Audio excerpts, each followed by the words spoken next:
Today I am going to explain you the source number 13.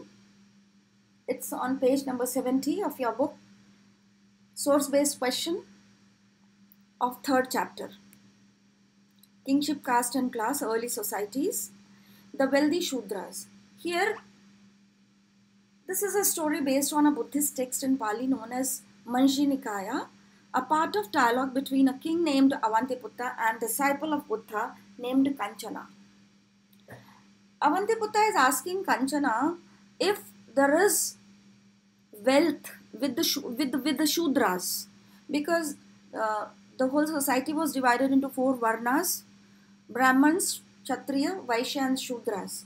So Avantiputta is asking Kanchana, suppose if a Shudra is wealthy, then what will happen in the society? While it may not be literally true, it reveals Buddhist attitude towards Varna, because Buddhism never believed in the Varna system or differences in the society. So Avantiputta asked Kanchana what he thought about Brahmanas who held that they were best caste and that all other castes were low. ब्राह्मण claim करते थे कि वो सबसे उच्च जाति के हैं और बाकी सारे लोग उनसे निम्न जाति के हैं. ब्राह्मणास वर फेयर कास्ट. उनका मानना ये था, ब्राह्मणों का मानना ये था कि वो शुद्ध जाति के हैं, गोरे हैं. वाइल ऑल अदर कास्ट वर डार्क. दूसरे कास्ट जो थे वो चमड़ी से डार्क हैं, उनका स्किन डार्क है. ओनली ब्राह्मणास वर प्योर. के वो क्लेम करते थे सोसाइटी के अंदर कि वो जो हैं वो प्योर हैं, शुद्ध हैं, नॉट नॉन ब्राह्मणास, जबकि नॉन ब्राह्मण शुद्ध नहीं है. That Brahmanas were a son of Brahma. वो ये क्लेम करते थे कि वो भगवान ब्रह्मा के जो हैं वो पुत्र हैं, क्योंकि वो उनके मुख से पैदा हुए हैं. Born of Brahma, formed by Brahma. Brahma से पैदा हैं, ब्रह्मा के द्वारा पैदा किए गए हैं और वे ब्रह्मा के उत्तराधिकारी हैं, heirs of Brahma. Then Kanchana replied. Kanchana reply करता है, what if the Shudra were wealthy, would another Shudra or Kshatriya और अ ब्राह्मणा. अगर ये मान के चला जाए कि एक शूद्र जो है उनके पास पैसा है, दे आर वेल्दी, वो धनाढ्य हैं, तो क्या दूसरा शूद्र, क्या क्षत्रिय या ब्राह्मण या वैश्य उनसे विनम्र रूप से बात करेंगे?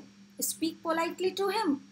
अवंतिपुत्र जवाब देते हैं, if a shudra had wealth और कॉर्न और गोल्ड और सिल्वर.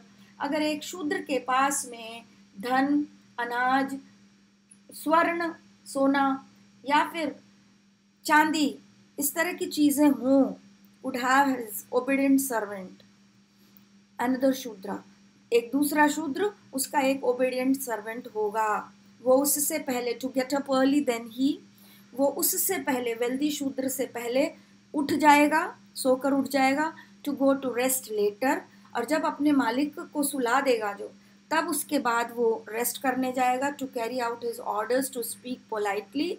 वो उसके सभी आदेशों को मानेगा, उससे पोलाइटली बात करेगा, विनम्रतापूर्वक बात करेगा. और he could even have Kshatriyas और ब्राह्मणाज और Vaishyas as his obedient servant. और ऐसा भी हो सकता है कि वह क्षत्रिय, ब्राह्मण या फिर वैश्य को भी आज्ञावाही सेवक बना सकता है. ये जाति के, अन्य जाति के लोग भी, अन्य वर्णों के लोग भी उसके आज्ञाकारी सर्वेंट बन सकते हैं, उनके आज्ञाकारी हो सकते हैं. तब कंचन कहते हैं कि this being so or not, these 4 varnas was exactly the same. अगर ऐसी स्थिति है कि एक शूद्र धनाढ्य है और ऐसी स्थिति में, तो फिर हमें ये कहना चाहिए कि चारों वर्ण एक बराबर हैं. All the varnas, all 4 varnas was exactly the same. अवंतिपुत्र का कहना है, considered that there were no difference against the varnas on this account.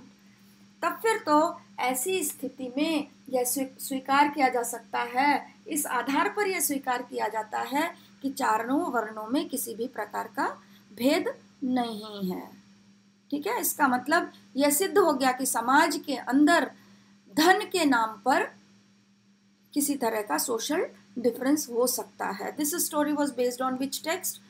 This story was based on a Buddhist text which is in Pali, and the name of the text is Manjima Nikaya. Who was son of Brahma? Brahmanas were the son of Brahma. They were the heirs. What if a Shudra will be wealthy? Would another Shudra or Kshatriya or Brahmana or Vaishyas speak politely to him? Yes, he could have his obedient servant, another Shudra, to get up early. Then he go to rest later, carry out his orders to speak politely. What was Manjima Nikaya? That was a Buddhist text which was in Pali. Thank you very much.